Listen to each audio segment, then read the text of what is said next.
તો કોલ્ડ પ્લેના જે ગાયક છે ક્રિસ માર્ટિન તે અમદાવાદમાં ફર્યા હતા।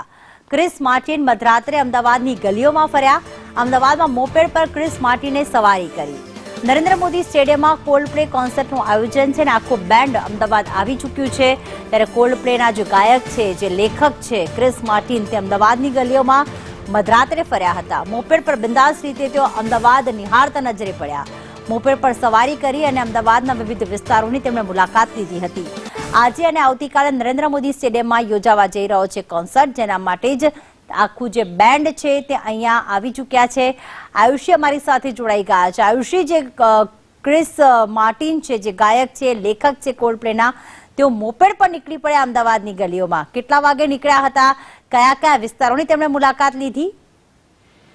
બિલકુલ પ્રીતિ, જે રીતે કોલ્ડ પ્લે કોન્સર્ટને લઈને જે યુવાઓ છે તેની અંદર એક પ્રકારનો અનોખો જ ઉત્સાહ જોવા મળી રહ્યો છે, કારણ કે કોલ્ડ પ્લે દ્વારા પ્રથમ વખત આ જે તેનું ઇન્ટરનેશનલ બેન્ડ છે કે જે ઇન્ડિયામાં અને ખાસ કરીને ગુજરાતમાં અહીંયા પ્રથમ વખત જે અહીંયા પરફોર્મ કરવાનું છે, ત્યારે ગઈકાલે આખી કોલ્ડ પ્લેની ટીમ છે કે જે અમદાવાદ આવી પહોંચી હતી આઈટીસી નર્મદામાં, તે લોકોનો સ્ટે છે અને તેની વચ્ચે ગઈકાલે મોડી રાત્રે અંદાજે રાતના 1 વાગ્યા બાદ જે ક્રિસ માર્ટિન છે તેનો એક ઇન્ડિયન મિત્ર છે અહીંયા અમદાવાદનો યુવાન છે કે જે તેને મળવા આવ્યો હતો અને ત્યારબાદ ક્રિસ માર્ટિન છે તેની સાથે તેની મોપેડ પર એટલે કે તેની એક્ટિવા પર તે ફરવા માટે નીકળ્યો હતો। અમદાવાદની ગલીઓમાં તે ફર્યો, જેનો વિડીયો પણ હાલ સોશિયલ મીડિયામાં જે સામે આવ્યો છે અને રાઇડ ઇન અમદાવાદ જે ખાસ કરીને તેઓ પ્રકારની જે સ્ટોરીઝ છે તે પણ મૂકવામાં આવી છે, જેને ક્રિસ માર્ટિન જે જોવા મળી રહ્યો છે કે તેના મિત્ર સાથે અમદાવાદના રોડ રસ્તામાં ગલીઓમાં ફરી રહ્યો છે, અલગ અલગ વિસ્તારોમાં તે જઈ રહ્યો છે। ઉલ્લેખનીય છે કે આજે ક્રિસ માર્ટિન સહિત આખી કોલ્ડ પ્લેની ટીમ દ્વારા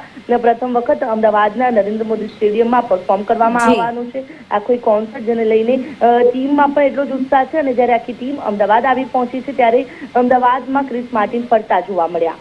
આભાર આયુષી તમામ વિગતો માટે।